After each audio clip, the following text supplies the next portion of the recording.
Skill acquisition of non-dominant hand motor skills. There has been debate as to how long it takes to become proficient in a skill, and for those aiming to learn a new skill, what is the target amount of hours before one can be considered skilled in the task? John Kaufman coined and popularized the 20-hour theory, in which he theorizes that only 20 hours of dedicated and focused practice to become competent at a skill. Throughout this 20-hour period, it can be expected that the proficiency in the skill will increase at an exponential rate until it will plateau and only minor execution improvements will occur. First theorized by W. H. Batson in 1916, who suggested that plateaus occur in a curve of learning based on the way that attention is distributed along the course of skill acquisition.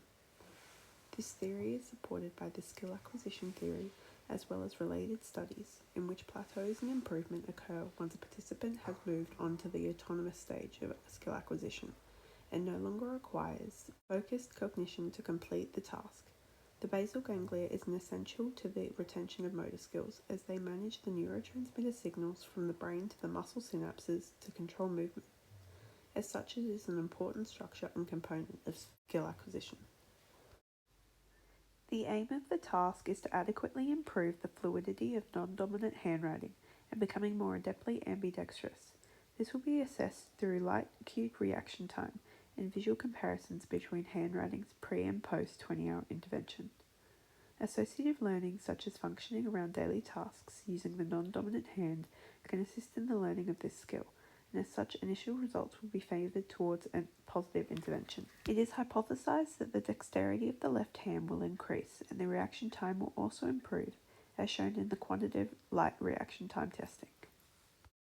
CLA is constraints-led approach to learning, in which the complexity of the skill is built up from a fine closed motor skill to a gross open motor skill.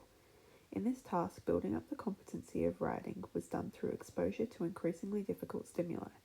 Starting by using trace letter worksheets for both capital and lowercase letters, commonly used in the learning of handwriting in primary schools, allows participants to have visual stimulus to use as a reference for learning the skill, tracing along lines to build fine motor control in the non-dominant hand. The complexity is then increased by using worksheets, where copying of the stimulus is required without tracing. Then moving to free-handed non-scripted writing. Constraints are factors that influence how a participant will be affected by both uncontrollable and controllable influences. Physical constraints for this task can include left-handed strength, dexterity, and grip strength. Other individual constraints can include cognition, motivation, intention, memory, genetics, technique, vision, and muscular strength and fatigue. These can impact the control test between hands. Being right-hand dominant, it will typically show greater technique and muscular strength due to years of development. Environmental constraints can include gravity, heat, surface and familiar monetary support. During this task, the only environmental constraint that will influence the testing is surface textures. Throughout the 20-hour practice, both electronic and paper surfaces will be used to write on, as well as electronic and mechanical pens. However, testing will remain reliable as both are done using an Apple Pencil and iPad. Informational constraints can include the haptic information differing between tests. In this task, pens used to practice differ. However, during the pre and post assessments, the same pen, an Apple Pen, will be used. In this intervention, task constraints can include the task goal and also include the shape, weight, and size of the pens. The program will follow a 20-hour structure of 20 consecutive days of 1-hour handwriting sessions, in which various modes of handwriting using the non-dominant hand will be used to practice fine motor control. As previously mentioned, handwriting practice will be undertaken using various surfaces and objects, increasing in complexity from tracing lettering to free-handed writing. The training program is designed to effectively and efficiently guide perceptual motor skill acquisition. Pre and post testing will include writing the alphabet and sentence, which includes every letter of the alphabet. This will also be completed 10 days after the completion of the 20 hours as a retention test. This 10 days will include no dedicated study of non-dominant handwriting. A 45-second light reaction test will be administered for pre and post testing and includes 3 light stimuli which will at random light up and require contact to deem a hit.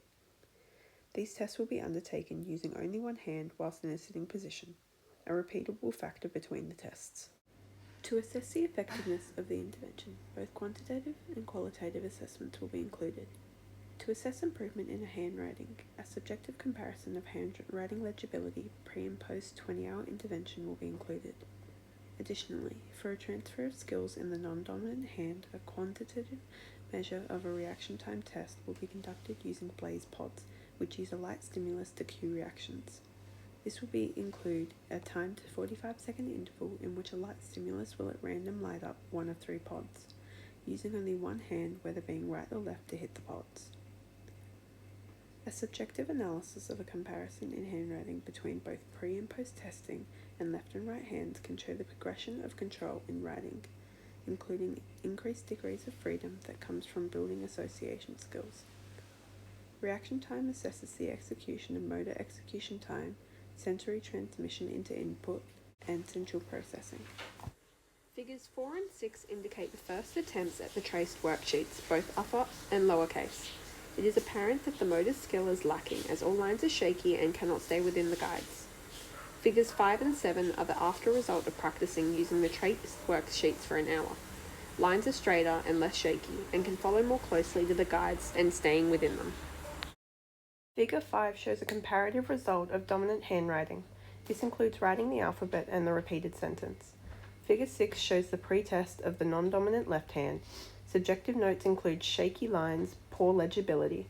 It was estimated to have taken over 1 minute to complete. Figure 7 shows the post-test of the non-dominant left hand. Subjective notes include an improvement of the legibility and the control over the straight and rounded letters, improving as less shaky lettering is seen. It was estimated to take 30 seconds to complete. The pretest had a perceived effort of 7 out of 10, whilst the post had a perceived effort of 4 out of 10.